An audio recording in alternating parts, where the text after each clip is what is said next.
Hello lovelies, welcome to our channel Universal Movies. Today I'm going to explain an fantasy adventure film called Inkheart. Spoilers ahead, watch out and take care. In our world there exists a rare number of people scattered across the globe known as silver tongues.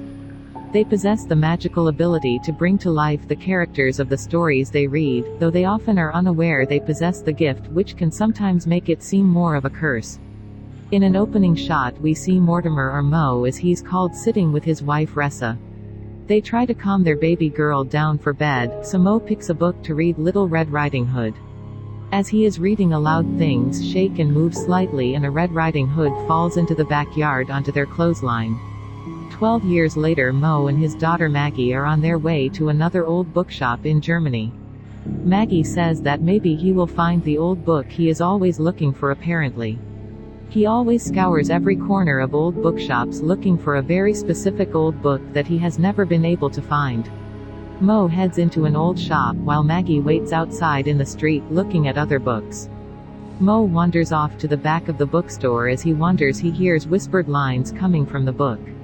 He hears a specific voice, one he obviously recognizes, and he finds and pulls a copy of Inkheart from the shelves. He opens it up and begins to skim through the book's pages. Outside, a ferret shows up at Maggie's feet. He has tiny horns and he tries to bite her when she offers him a piece of her sandwich. Behind her, a man standing next to fire calls the ferret to him and talks to Maggie for a moment. When she explains that she doesn't speak to strangers, the man shocks her by knowing her name, claiming they met before. When she was very young, Mo comes running out of the bookshop, and upon seeing the strange man he calls him Dustfinger, to which Dustfinger calls Mo Silverton. When Mo asks what he wants, Dustfinger says he's been following him for a long time and he wants Mo to fix what he did 9 years ago. Mo says that if he wants him to read for him he's out of luck. Dustfinger asks to take a walk with Mo, and as he walks away he blows on his hands to warm them and they glow with fire. Dustfinger says he wants to be read back into the story of Inkheart and he asks for the book. Mo refuses to read him back into the book and says that he doesn't have it. Dustfinger then explains that there is a man named Capricorn who is looking for Mo, and that Capricorn has agreed to read him back into the book. If he captures and brings Mo to him, Mo hits Dustfinger with his bag and takes off. He meets up with Maggie and they get in their van and escape. Maggie keeps trying to ask what is going on, but Mo won't say anything other than that they are on their way to Italy to see Maggie's great aunt Elinor at Elinor's mansion. The two of them are having tea with her in the garden when she asks if they have heard from Resa, who had left them 9 years ago, which Mo says they haven't. Elinor offends Maggie by saying that Resa abandoned their family. Mo and Maggie take a walk where Meggie again asks what really happened to her mom and what is going on. Mo confirms that Resa didn't abandon them but doesn't say any more, but she can sense he's always hiding something. Back in Elinor's massive house, which is filled floor to the ceiling with books, Maggie is exploring and finds a room with lots of old books to lighten Maggie up. Elinor gives her a book, The Wizard of Oz, which was Maggie's mother's favorite. Elinor tells her that Resa used to curl up in the window seat and read all day, so Maggie curls up in the window and reads all day. Late in the evening she begins to hear whisperings like Mo hears. Suddenly Dustfinger breaks in and tells Mo that he had no choice, he has turned to Capricorn. Mo freaks out and takes off looking for Maggie and Elinor, who are in the library, and there are men in there with writing tattooed on their faces that are destroying the library. Mo recognizes one of the men as Basta, and Basta laughs and pulls back Mo's sleeves saying, "I'm sure you remember me," and reveals 3 deep scars on Mo's arm. Maggie, confused, asks what is going on when Dustfinger takes Inkheart away from Mo, while Mo pleads that it is the only way to get his wife back. They leave the 3 outside where they are burning all of Elinor's books. Maggie sees the Wizard of Oz in the flames and wants to take it out. Dustfinger gets it for her, but Maggie won't take it from him. They're loaded up into the back of a truck and taken to a large castle on a hill far away.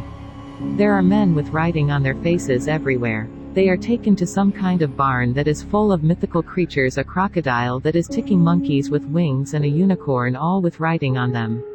Elinor asks where all these animals have come from, and Mo says that they came from books. Elinor laughs it off, but Maggie asks what that means. He says here's the story you've been waiting for. He tells her that when she was very little they were visiting Elinor, who was gone to a book fair, and Mo decided to read the new book he had gotten earlier that day. Inkheart, as he was reading Capricorn, suddenly appeared out of nowhere. Basta followed him and Dustfinger immediately after that. Capricorn was about to kill them, but Dustfinger stopped them and saved Mo and Meggie. It was only then that Mo realized that Resa had disappeared into the book. When the other three had come out, Mo explains that this is a trade-off that always happens when a silver tongue reads a book. A character comes out, something else goes into the book. They're then taken to the main hall where they are introduced to Capricorn, having shaved off his scraggly black hair and now wearing a finely tailored black suit. Capricorn then introduces the group to Darius, his current reader. However, while Darius is also a silvertongue, his stuttering causes a problem for Capricorn's plans. Capricorn demonstrates this by having Darius read a passage from the story Rapunzel, which causes the girl to appear before them, though with writing tattooed on her after having Rapunzel led away. Capricorn threatens Maggie so that Mo will read aloud for him. Mo is given Arabian Nights, with Capricorn intent on claiming the riches from the story of Ali Baba and the 40 Thieves. For himself, Mo gives a disclaimer that he can't control what comes in or out of the book. But Capricorn tells him to continue, sure enough, along with a fantastic gold. He reads out a boy Farid, who falls out of thin air to the room's floor. Dustfinger jumps up and says it is his turn, implying that Capricorn said that Mo could read him back after he'd produced the gold. But Capricorn simply replies that he lied, revealing the copy of Inkheart that Mo had found and that Dustfinger delivered to him.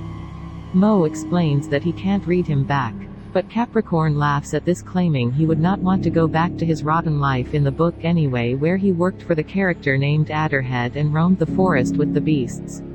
Capricorn explains how he prefers the amenities of our world and then throws the copy of the book into the fireplace. Dustfinger attempts to retrieve the book from the flames, but only ends up burning his hands.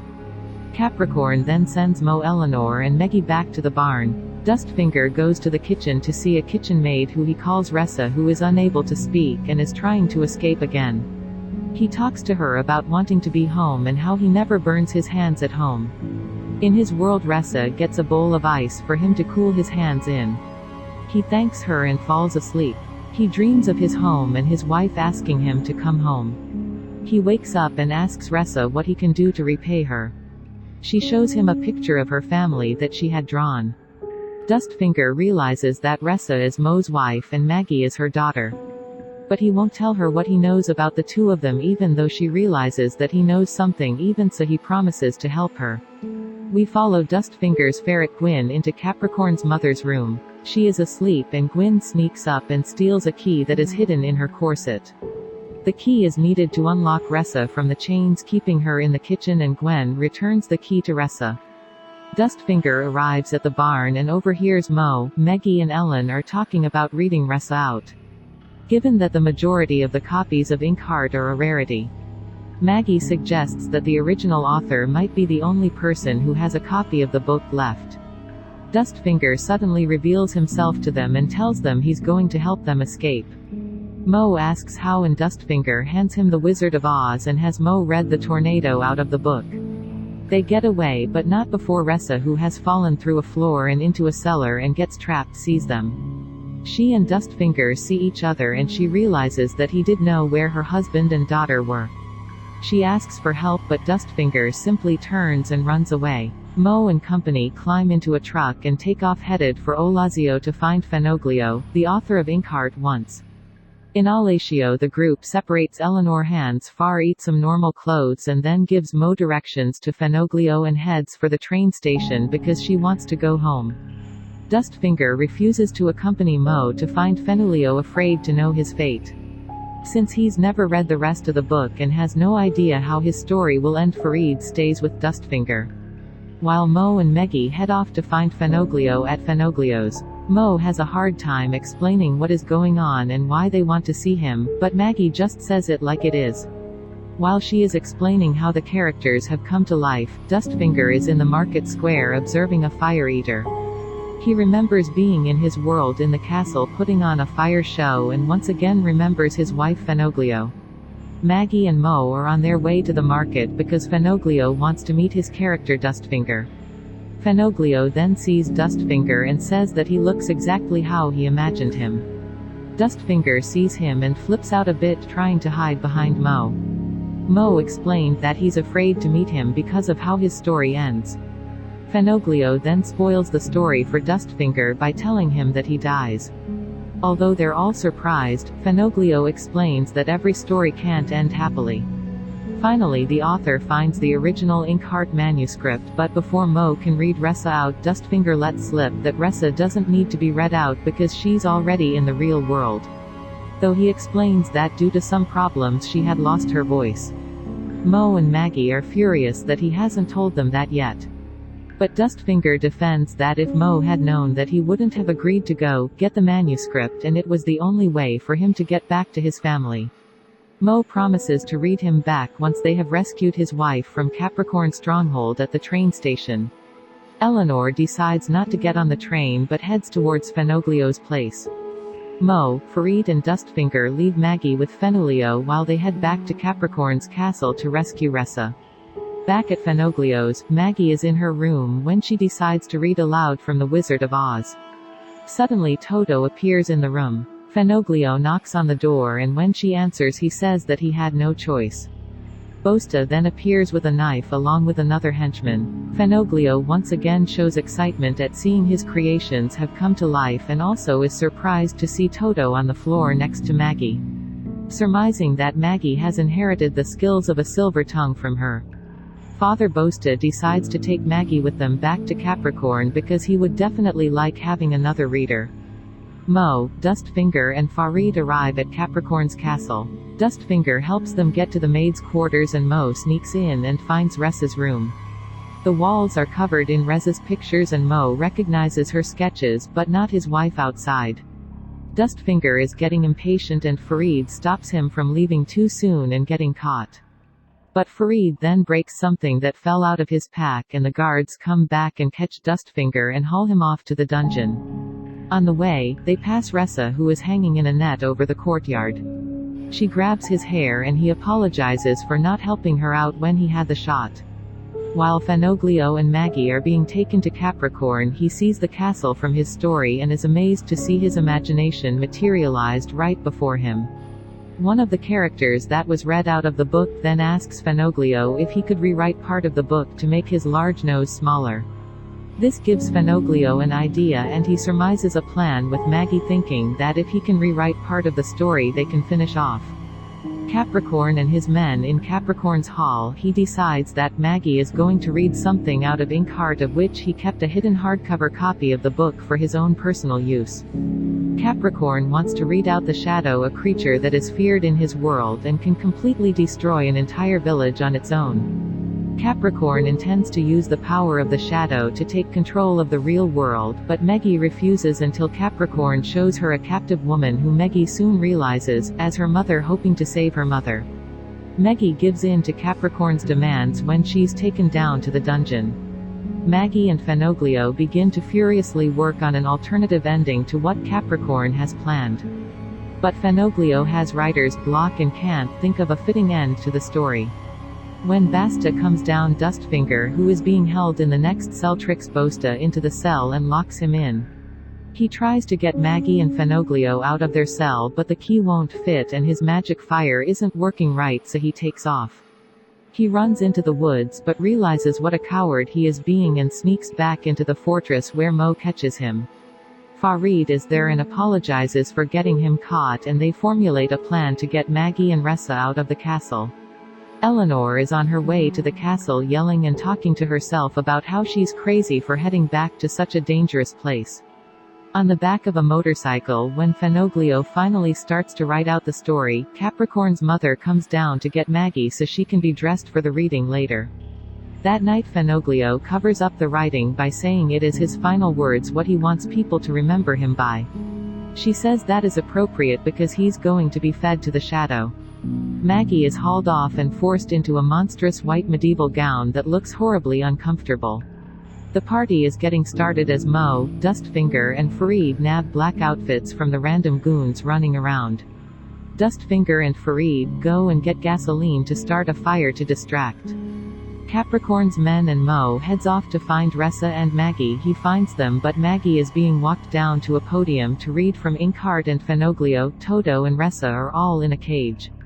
Capricorn orders Maggie to start reading, which she does. Dustfinger and Farid start dumping gasoline in the hallways in Capricorn's castle. The shadow begins to appear, made of dust, smoke and flame. Fenoglio then throws a crumpled piece of paper and Toto runs and gets it, taking it to Meggie.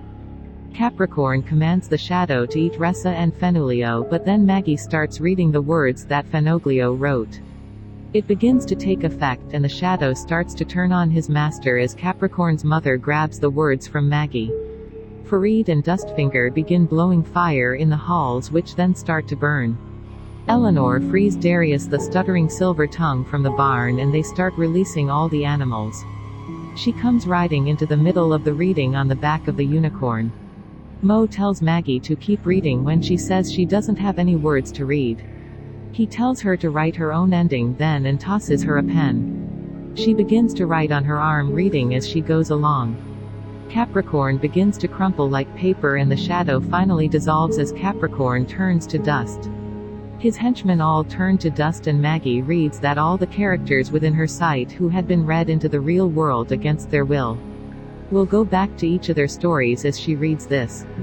Resa gets her voice back, indicating that she had lost it in the trade-off that Mo had mentioned earlier. The mystical creatures and Toto then disappear, and she then reads Fenoglio into his own story. Dustfinger is afraid he is going to miss his chance to get back to his home in Inkheart, so he rushes to the courtyard, where Maggie states that everyone in her sight returns to their story. But he is too late if she doesn't see him, and he misses his chance to go back. Resa, Maggie and Mo finally get to be reunited with nothing standing in their way. As they are leaving, Mo catches up to Dustfinger and says that he promised, so he reads a section from the book, where Dustfinger sees his home for the first time in a long while. Dustfinger closes his eyes and suddenly he is home. Resa and Maggie catch up, and Maggie invites Farid to stay with them, as that would be a better option than returning to the story of Alibaba as one of the 40 thieves. He agrees, and they all head home. Dustfinger looks over the meadow ahead of him and sees his home and his wife working in the fields in front of him. He runs up and they embrace. The end. Subscribe for more videos like this, turn on notifications and leave a like to help the channel out. Thank you for watching.